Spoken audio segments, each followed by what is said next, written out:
South Africa has been jolted by a political earthquake so powerful that it has left citizens stunned, institutions shaken, and the ruling African National Congress plunged into unprecedented panic.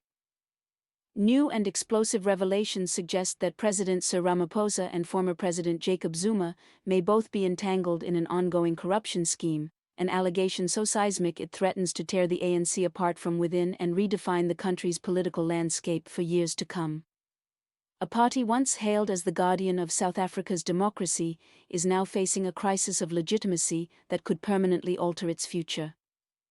The magnitude of these allegations has ignited shockwaves through government ministries, opposition parties, civil society organizations, and everyday South Africans who now brace themselves for what could become the most devastating political scandal in the country's modern history. Leaked reports that have surfaced indicate that investigators have uncovered extensive trails of money, suspicious transfers, and offshore accounts connecting several powerful ANC officials to covert financial activities, with the names of Ramaphosa and Zuma allegedly appearing in a string of communications and financial documents. For years, South Africans have heard quiet whispers of corruption at the highest levels of power, rumors of secret deals and hidden fortunes, but now those whispers appear to be solidifying into concrete links. Evidence reportedly points to a sophisticated long-running system embedded deep within the state, one that may have silently siphoned resources meant for development, welfare and infrastructure directly into private pockets for more than a decade. Investigators close to the case claim that millions of rands have been diverted through a web of shell companies, foreign financial channels, and political development funds. The money trails, according to early findings, trace suspicious transactions back to government tenders and public projects originally designed to uplift citizens. Instead, these funds may have been repurposed for the enrichment of political elites.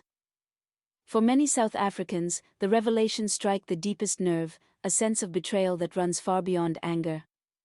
Ramaphosa rose to power promising to clean up a deeply corrupted ANC after years of scandals during Zuma's tenure.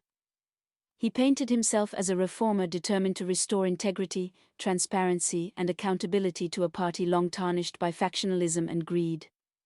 Yet insiders now argue that both leaders may have benefited from overlapping networks of influence and financial leverage, relying on their loyal allies to maintain control over lucrative deals and secure political protection. One source close to the investigation was blunt in stating that although the two leaders may have clashed publicly, the financial networks behind the scenes suggested cooperation rather than rivalry. If the allegations are confirmed, then Ramaphosa's promised new dawn may have been built upon the same corrupted foundations he vowed to destroy, and Zuma's lingering shadow within the system may never have truly disappeared. Inside the ANC, panic has erupted as reports emerge that a confidential dossier naming officials, contracts and bank transfers has been handed over to local and international investigative bodies. The dossier allegedly details how certain companies secured massive government tenders in exchange for political loyalty, with kickbacks funneled through development partnerships and business fronts. Analysts warn that this scandal, more explosive than any before it, could finally rupture the ANC, which is already deeply fractured by internal rivalries. Factions within the party are turning on one another, each blaming the other for the leak and the public exposure of years of hidden dealings. Some senior members reportedly believe Ramaphosa should step down temporarily until his name is cleared, while others argue the leak may have been orchestrated by Zuma's faction to destabilize the president's leadership. The rivalry between the two men, one of the most dramatic political sagas in South Africa's contemporary history, may now be reignited with a ferocity never witnessed before. Zuma's supporters have already seized on the revelations as vindication, claiming their leader has been unfairly vilified and that Ramaphosa's alleged involvement proves he is no better. Ramaphosa's allies, meanwhile, accuse Zuma's camp of planting fabricated evidence to manipulate public perception. However, preliminary reports indicate that some financial documents trace questionable transactions across both the Zuma and Ramaphosa administrations, suggesting the network of corruption may have evolved over time rather than vanished. As one analyst commented, the ANC didn't change its system, it only changed its faces, reflecting a growing public belief that the culture of corruption within the party has persisted despite repeated promises of reform. Outrage among citizens has swelled across social media platforms, where thousands insist that both leaders must be subject to an independent, transparent investigation. Many feel that after years of promises to rebuild the nation, these leaders may have instead exploited their positions for personal and political gain. One comment that has gone viral declares that the ANC is no longer fighting corruption, it's fighting to hide it. Civil society groups, along with opposition parties such as the Democratic Alliance and Economic Freedom Fighters, are calling for emergency parliamentary hearings and demanding the immediate suspension of Ramaphosa pending the outcome of investigations. International implications have added new dimensions to the crisis, with reports suggesting that foreign banks and overseas financial systems may be linked to the transactions under scrutiny. Early indications suggest that financial institutions in Europe and the Middle East have flagged suspicious activity, drawing foreign regulators into the widening probe. Should these allegations be confirmed, the investigation may evolve into a multi-country operation that places South Africa's political elite under a level of international scrutiny never seen before. Legal experts warn that if investigators uncover sufficient evidence, both Ramaphosa and Zuma could face serious criminal charges, including money laundering, abuse of office, and racketeering. Within the ANC, fear and mistrust have reached fever pitch. Members are reportedly scrambling to delete potentially incriminating documents, erase communications, and even approach authorities in hopes of turning state witness for leniency. The party has lost control of the narrative entirely. As one insider put it, the story is controlling the ANC now. The scandal threatens to be a defining moment for a party long burdened by factional battles, governance failures, and erosion of public trust. For ordinary citizens, the scandal reinforces the belief that corruption has no loyalty or ideology, only beneficiaries, and that political elites often prioritize self-preservation over national welfare. In a late-night press conference, ANC spokespersons attempted to dismiss the allegations as politically motivated fabrications meant to destabilize the government. However, their denials have done little to reduce public skepticism. Across the country, protests have erupted outside government buildings and the ANC's headquarters, with demonstrators demanding accountability and insisting that no individual, regardless of political position, should be above the law.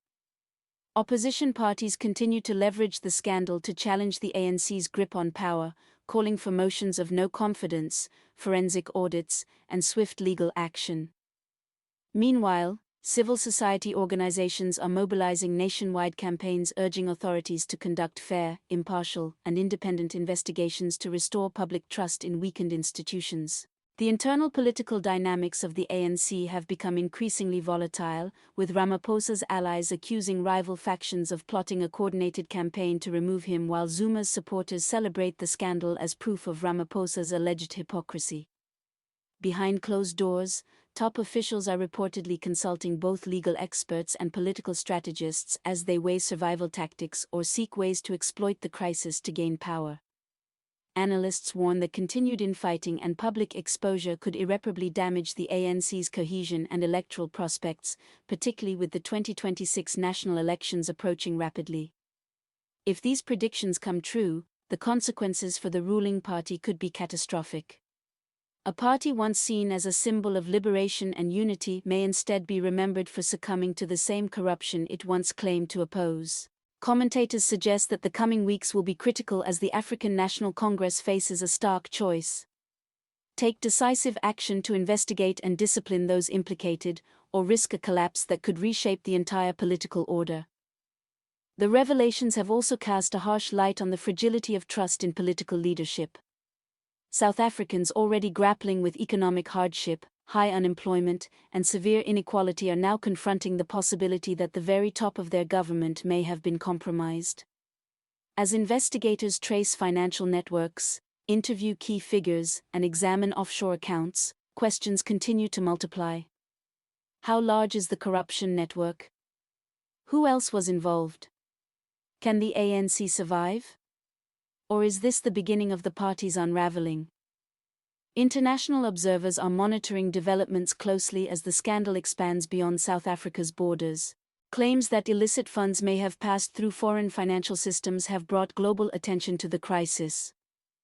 Should the case reach court, it could set a historic precedent for holding both sitting and former heads of state accountable for financial misconduct.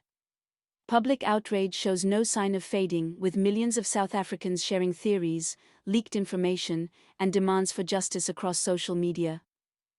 Opposition parties continue to push for the ANC's removal from power, while civil society groups intensify their calls for transparency, oversight, and reform.